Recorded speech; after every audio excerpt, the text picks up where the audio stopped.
Opening statement from all of Oh yes, first off, I'd like to thank our friends from the media for your support. The OBB 90 years pop-up exhibit here in Davao City and the book signing of the OBB coffee table books first time. This is our contribution to the celebration month of the Araw ng Davao. First question, Argel Relator, GMA, sir. Sorry, nag-comment si Secretary Ombudsman Remunuan. Sabi niya, nasimula daw yung maleta deliveries sa time your comment. So for now, ang focus na kay Sara at na Office of the Vice President is yung mga kailangan natin gawin para sa bayan. Tulad nito, we have an exhibit that showcases the former Vice Presidents and teaches the children about leadership and anong klaseng leadership ang pipiliin nila sa kanilang pagbabiyahe dito sa ating bayan. VP, amay hapon.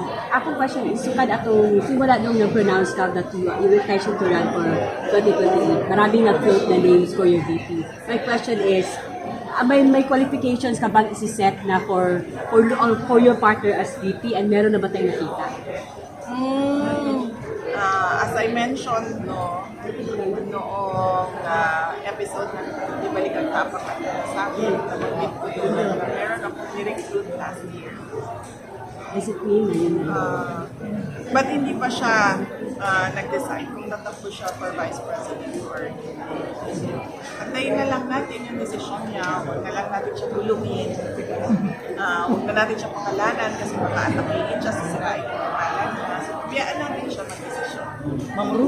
Vice, may lumabas na kami survey, tumaas yung preference ng vote niyo from 43 to 48%. Any comment? Well, lagi naman daw sa lahat ng surveys, salamat ako sa patuloy na tiwala at paniniwala ng kababayan natin sa akin at sa aking mga kasamahan sa Office of the Vice President. Last question, Bril, go ahead. Human naman din siya. Human na ka? Oh.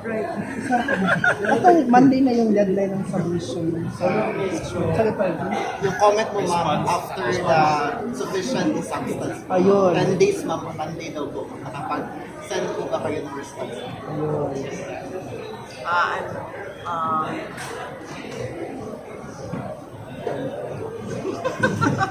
please refer to. Kuan ka na. Kapit namang Monday, no? What na to kung mag-file ko din. Antay na. Antay na lang sila na mga tiga-House of Representatives. Vice, kalalabas ng balita, possible na i-exclude sa defensa panel si Monsignor, si Michael Poa. May conflict of interest daw. Ngayon ko lang narinig na yung respondent ay hindi pinapayagan kung sino ang kanyang lawyers. Ngayon lang ako nakarinig ng circumstance na hindi pinapayagan ng respondent kung sino ang pinipili niya na lawyer. So, tayo na lang natin. VP, sa tingin mo, another round of maleta na po pa rin ba ito against you for the impeachment? Antayin natin, tapos kunan natin ang picture, tapos ilabas na naman natin yung pictures kung merong mga bagong maletas na lalabas. Last VP, magpapatuloy po ba yung libreng sakay po natin sa OPP? Despite sa mahal ng presyo Magpapatuloy ang? libreng sakay ng OVP. Yes, opo, oo. Tutuloy yun dahil project na talaga yun. ng Office of the Vice President. At actually nga nung nakita ko yung ABP kanina, nag-iisip ako paano makatulong sa mga tao, especially in their daily commute. VP, last from my end. Balikan ko yung sinabi ni PGMA kanina na yung pronouncement mo invites national reflection.